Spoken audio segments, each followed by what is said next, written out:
ओम शांति। आज 31 अगस्त 2023 की बाबा की साकार मुरली है। मुरली के महावाक्य हैं, मीठे बच्चे अपनी स्थिति साक्षी तथा हर्षित रखने के लिए स्मृति में रहें कि हर आत्मा का अपना अपना पार्ट है।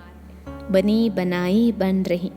प्रश्न है, तुम बच्चे किस एक पुरुषार्थ द्वारा अपनी अवस्था जमा सकते हो? उत्तर है, माया के तूफानों को डोंट केयर करो और बाप जो श्रीमत देते हैं उसे कभी भी डोंट केयर न करो। इससे तुम्हारी अवस्था अचल अडोल हो जाएगी। स्थिति सदा साक्षी और हर्षित रहेगी। तुम्हारी अवस्था ऐसी होनी चाहिए जो कभी भी रोना न आए। अम्मा मरे तो भी हलवा खाना। गीत है, तुम ही हो माता पिता तुम ही हो। ओम शांति। बच्चों ने गीत सुना। अक्सर करके भक्ति मार्ग वाले मंदिरों में जाते हैं, चाहे शिव के, चाहे लक्ष्मी नारायण के, चाहे राधे कृष्ण के या अन्य देवी देवताओं के मंदिरों में जाएंगे। सबके आगे यही महिमा करेंगे, त्वमेव माता च पिता। फिर कहते हैं, त्वमेव विद्या द्रविड़म। माना तुम माता पिता भी हो, पढ़ाने वाले भी हो। वास्तव में लक्ष्मी नारायण व राम सीता को त्वमेव माता च पिता नहीं कहेंगे, क्योंकि उनको तो अपने ही बच्चे होंगे। वह ऐसी महिमा नहीं गाएंगे। वास्तव में महिमा एक शिव की है। वह महिमा गाते हैं, देव देव महादेव। माना तुम ब्रह्मा विष्णु शंकर से भी ऊंच हो। भक्ति मार्ग में तो कोई अर्थ समझ न सके।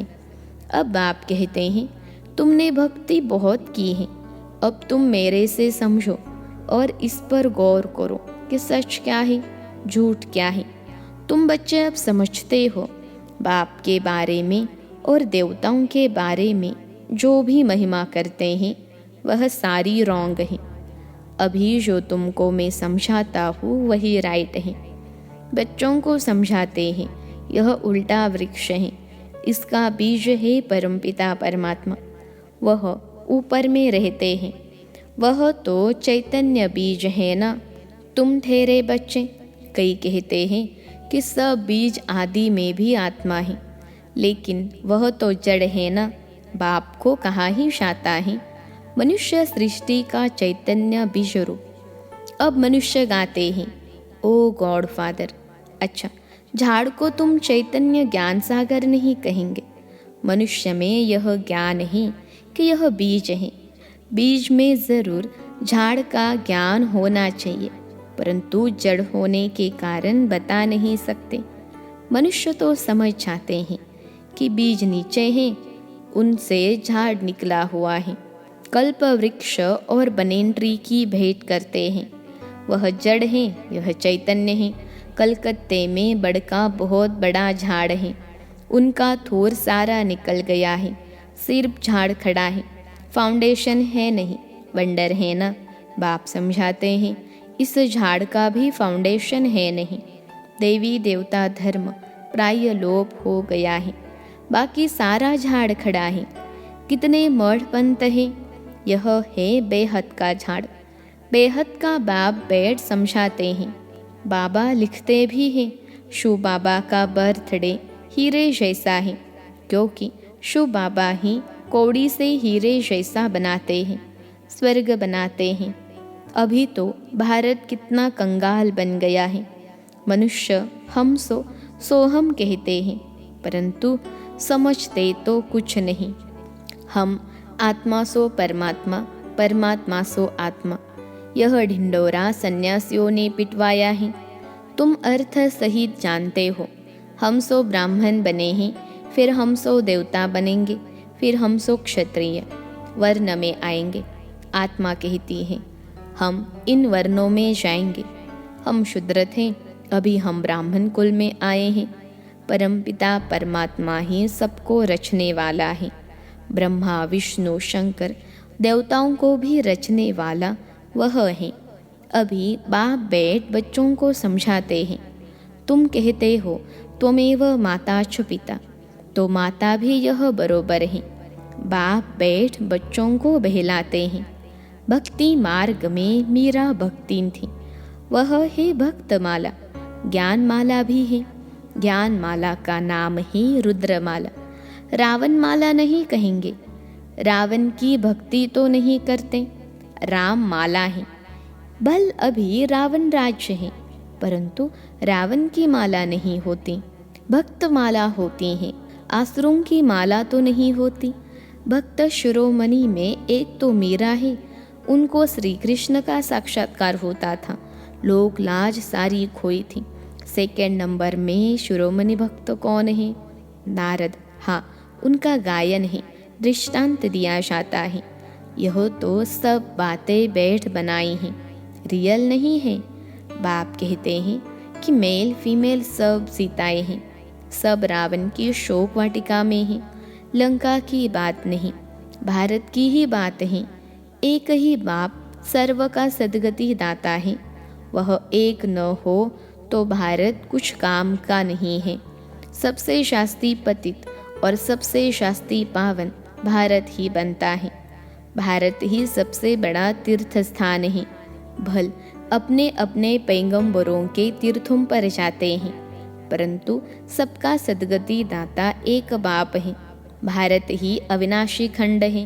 बाप कहते हैं, मैं यहाँ आकर भारत को जीवन मुक्ति देता हूँ, बाकी सबको मुक्ति देता हूँ। सबका सद्गति दाता मैं हूँ। सचखंड स्थापन करने वाला एक बाप ही है। सचखंड में राज्य करने लिए बच्चों को लायक बनाते हैं, खुद राज्य नहीं करते।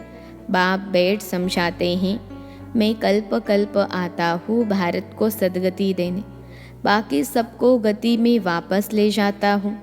हर एक मनुष्य मात्र की जो आत्मा है, हर एक में अविनाशी पाठ भरा हुआ है। इसको कहा जाता है बनी बनाई बन रही। समझो, किसका बाप मर गया, उसने जाकर दूसरा जन्म लिया। अब रोने से क्या होगा, साक्षी होकर देखना है। यह ड्रामा है, इसमें रोने की दरकार नहीं है। गृहस्थ व्यवहार में रहना है। अम्मा मरे तो भी हलवा खाओ, बीबी मरे तो भी हलवा खाओ। यह उन्हों के लिए है जो गृहस्थ व्यवहार में रहते हैं। तुम्हारी अवस्था ऐसी होनी चाहिए जो कुछ भी दुख न हो। बेहद के बाप को याद करते रहना है। इतनी अडोल अवस्था होनी चाहिए जैसे अंगद को रावण हिला नहीं सका। माया है बड़ी ज़बरदस्त। तुम स्थैर्यम रहते हो, माया के कितने भी तूफान लगे, डोंट केयर, घबराना नहीं है, फंक नहीं होना है, पुरुषार्थ करके अवस्था को जमाना है। बातें तो बहुत अच्छी समझाते हैं, तुम समझते हो हम पार्वतियाँ हैं।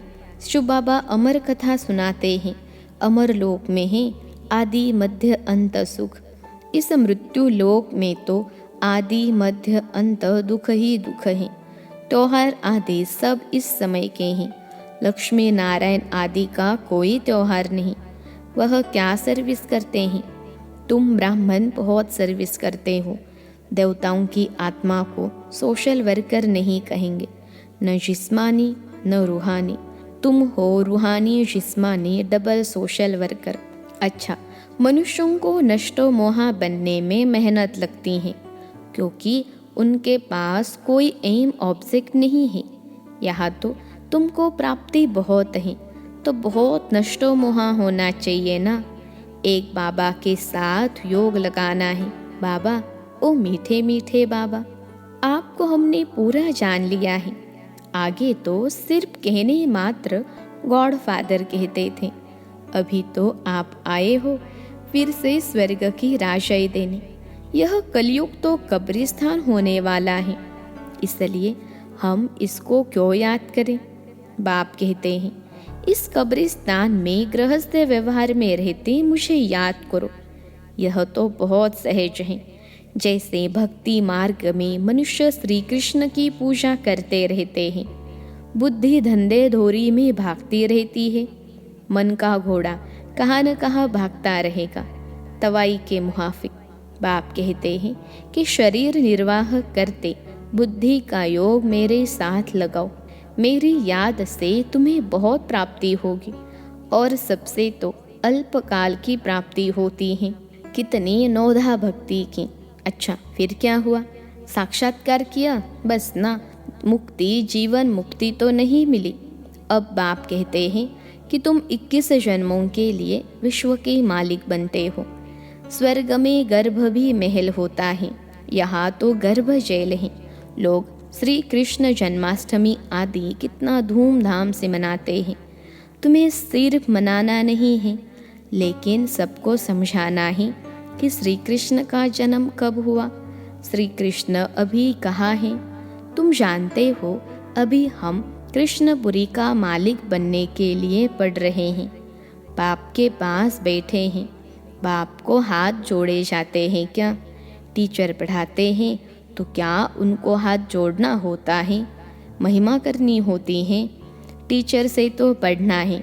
बच्चे बाप को घड़ी घड़ी हाथ जोड़ते हैं क्या?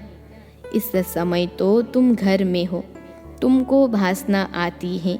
यह बाप भी है, पतित पावन भी है। इस समय 5 विकारों का ग्रहण लगने के कारण तुम बिल्कुल ही काले बन गए हो। 5 विकारों ने काला कर दिया है। सतयुग में तुम गोरे सुंदर थे, अभी शाम हो। श्री कृष्ण सुंदर था, अभी शाम है। कितने बार ये शाम और सुंदर बना होगा। कंसपुरी ही कृष्णपुरी बन जाती हैं, कृष्णपुरी फिर कंसपुरी बन जाती है। तुम आत्माएं ही तो ब्रह्मांड की रहने वाली हो। ब्रह्म तत्व कहा जाता है।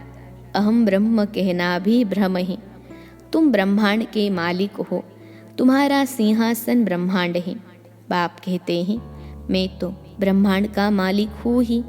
तुम आत्माएं भी कहती हो, हमारा देश वास्तव में ब्रह्मांड है, वहाँ तुम्हारी आत्माएं पवित्र हैं। तुम ब्रह्मांड के मालिक हो तो फिर विश्व के भी मालिक हो। मैं तो सिर्फ ब्रह्मांड का ही मालिक हूँ। मुझे इस पुराने तन में आना पड़ता है, जिसने पूरी 84 जन्म लिए हैं। बच्चों को मुरली अच्छी तरह 5-6 बार पढ़ना व सुनना चाहिए, तब ही बुद्धि में बैठेगी और खुशी का पारा चढ़ेगा। माया घड़ी घड़ी याद भुला देती हैं। इसमें कोई हट आदि करने की बात नहीं। फुर्सत मिली, अच्छा बाबा को याद करना ही कछुए मिसल सबसे अच्छा है। अमृत वेले का टाइम, उसका असर सारा दिन रहेगा, उसका असर सारे दिन रहेगा। यह भी बच्चों को समझाया गया है कि पहले खिलाने वाले को खिलाकर फिर खाना है। शिव बाबा के यज्ञ से खाते हैं तो पहले उनको भोग लगाना पड़े। यह सब सूक्ष्म वतन में साक्षात्कार होते हैं, ड्रामा में नोंद है। तुमको भोग लगाना है शिव बाबा को, वह तो निराकार है। गाया भी जाता है देवताओं के लिए। उनको ब्रह्मा भोजन की आश थी, क्योंकि तुम ब्रह्मा भोजन खाकर ब्राह्मण से देवता बनते हो। सूक्ष्म वतन में देवताएं आते हैं, महफिल लगती है। यह सब खेल पाल है। अच्छा, मीठे मीठे सिखिलते बच्चों प्रति माता पिता बाप दादा का याद प्यार और गुड मॉर्निंग।